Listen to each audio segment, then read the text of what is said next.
Hello everyone, কে ব্লগসের প্রিয় দর্শক, আসসালামু আলাইকুম। সবাই কেমন আছেন? আশা করি সকলেই ভালো আছেন।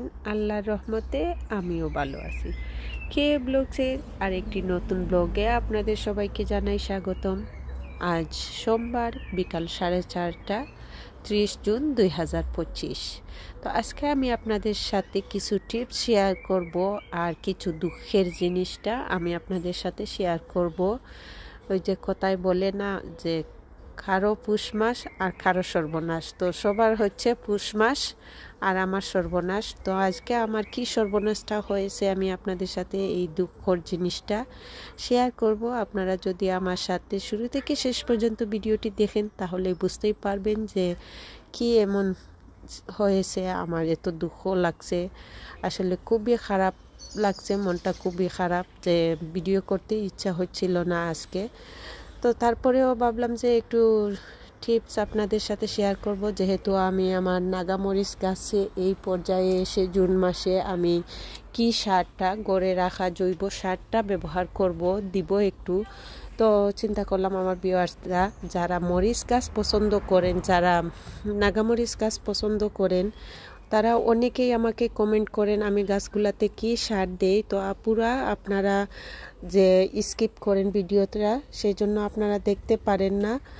তো আমি বারবার বলি আমার যতগুলা নাগামরিচের ভিডিও দিচ্ছি, তো প্রত্যেকটা ভিডিওতেই কিন্তু আমি এই কথাটা দিচ্ছি। তো আমার ভিউয়ার্সরা আমি মনে করি যে আমার নাগামরিচ গাছগুলাই বেশি পছন্দ করতেছেন, সেই কারণে আমি আসলে নাগামরিচের টিপসটাই বেশি দিচ্ছি।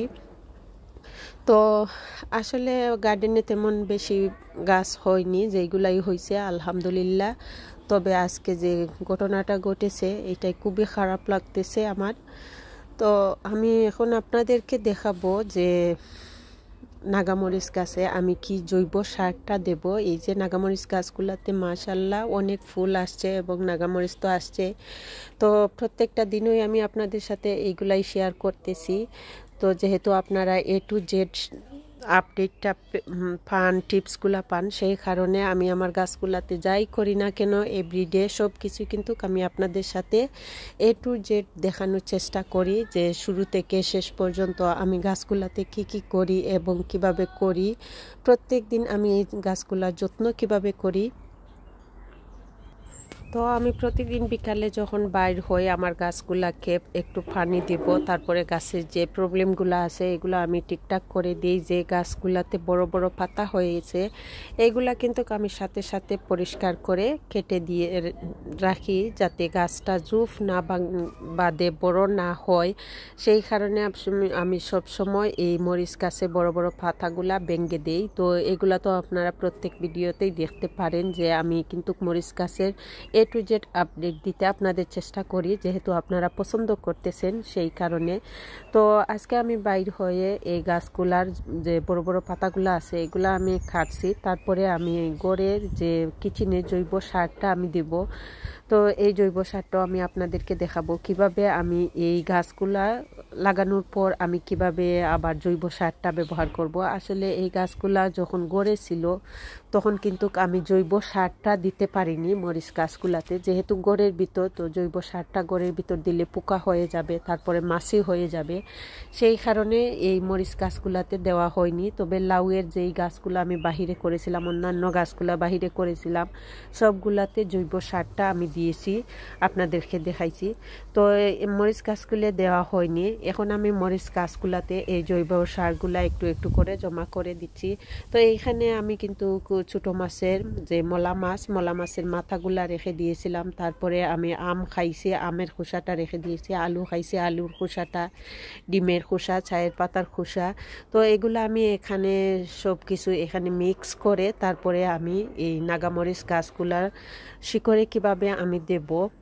যে ফুল আসার পরেও কিন্তু গাছের সারের খুব বেশি প্রয়োজন হয়, যেহেতু এই দেশের সারগুলা একদম খাঁটি মাটি না, খাঁটি যেহেতু না, সেই কারণে আমরা সারগুলা ধাপে ধাপে দিতে হয়। তো এক এক দিন এক এক ধরনের সার দিতে হয়। যেহেতু আমরা ধাপে ধাপে না দিলে এই মাটিগুলাতে তো সার কমে যায়, পানিতে যেই সারগুলা দেওয়া থাকে এটা কিন্তু পানিতেই চলে যায় পানি দেওয়ার পর। তো আমি এই মাটিটা কুড়ে 4-5টা সব মাটি উপরের দিকে তুলে রেখেছি, তারপরে চারদিকে এই জৈব সারটা রেখে তারপরে উপরের মাটিটা নিচের দিকে করে আমি এই জৈব সারটা দিয়ে ঢেকে রেখে দিয়েছি যাতে পোকামাকড়গুলো না আসে, পোকা না হয়। তারপরে পানি দেওয়ার পর যাতে শিকড়টাতে পচে এই যে সারটা হয়ে যায় সেই কারণে ঢেকে রাখছি। আপনারা মাটির নিচে না দিয়ে উপরেও রাখতে পারেন, তবে মাছিগুলা অনেক বেশি হবে যেহেতু আমি মলা মাছের মাথাগুলা দিয়েছি। এটার দিকে আপনারা খেয়াল রাখবেন, যদি আপনারা মলা মাছের মাথা অথবা অন্যান্য মাছের পচা মাছগুলো আপনারা দেন তাহলে কিন্তু মাটি দিয়ে ঢেকে রাখবেন, যেহেতু গার্ডেনে মাছি হয়ে যায় তখন কিন্তু কার বাইর হতে ইচ্ছা হয় না। তো আমি এইরকম করে প্রত্যেকটা গাছে যতগুলা জৈব সার আমি জমা করি প্রত্যেকটা গাছে এখন মরিচ গাছগুলাতে এই জৈব সার দেব। যেহেতু আমি আগে দেইনি, আপনাদের সাথেও শেয়ার করিনি যে মরিচ গাছে আমি জৈব সারটা শেয়ার করিনি। আসলে ঘরের ভিতর যদি আপনার নেওয়ার ইচ্ছা থাকে তখন কিন্তু আপনারা জৈব সারটা দিতে যাবেন না, না হলে কিন্তু পচা গন্ধ হয়ে যাবে ঘরের ভিতর। বাহিরে দিলে বাতাসে এমনিতেই নিয়ে যাবে, তারপরে মাটিতে যখন পচে এটা মাটির সাথে মিক্স হয়ে যাবে 2-1 দিন পর, তো সেই কারণে আসলে বাহিরে গন্ধটা বোঝা যায় না, স্মেলটা বেশি পাবেন না, সেই কারণে মাটি দিয়ে ঘুরে ডেকে রাখা ভালো।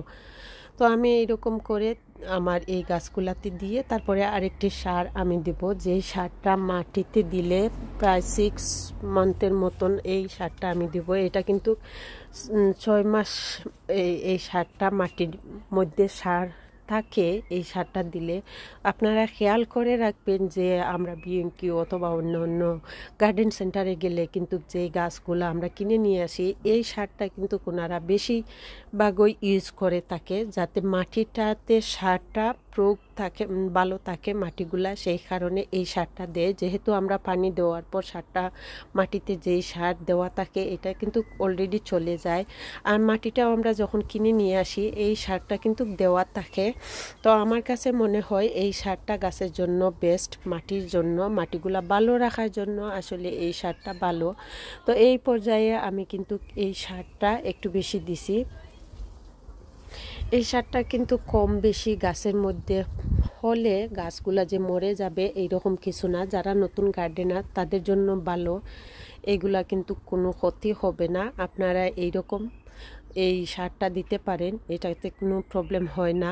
তারপরে আরেকটা যে আমি পানিতে মিশাই সেম সারটাও কিন্তু ওয়ালপেপার, এই সেম সারটা লিকুইড করে তারপরে দিতে হয়। তো আমি এই সারটাও লাস্ট ভিডিওতে দেখিয়েছি কিভাবে আমি মিক্স করে এই সারটা ইউজ করেছি।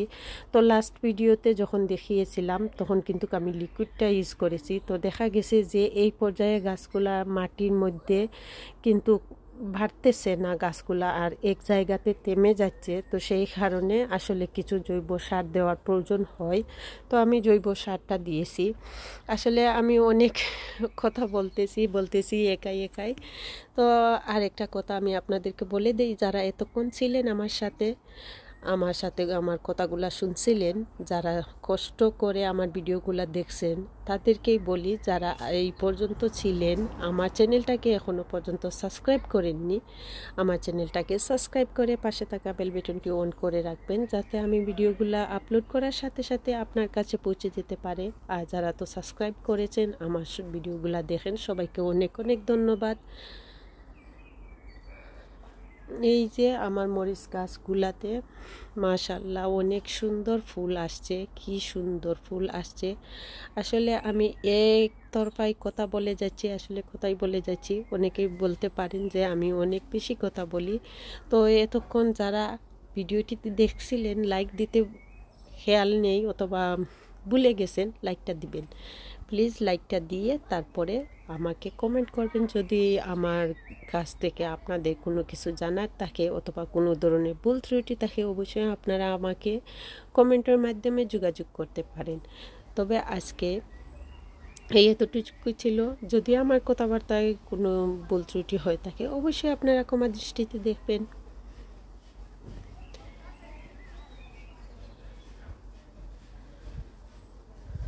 তো আমি আজকে কিন্তু একটা করে প্রত্যেকটা গাছে কিন্তু আমি এরকম সার দিচ্ছি। এই যে ভিডিওটি বেশি লম্বা হয়ে যাবে, সেই কারণে বাকি গাছগুলো আপনাদের সাথে শেয়ার করছি না সার দেওয়াটা।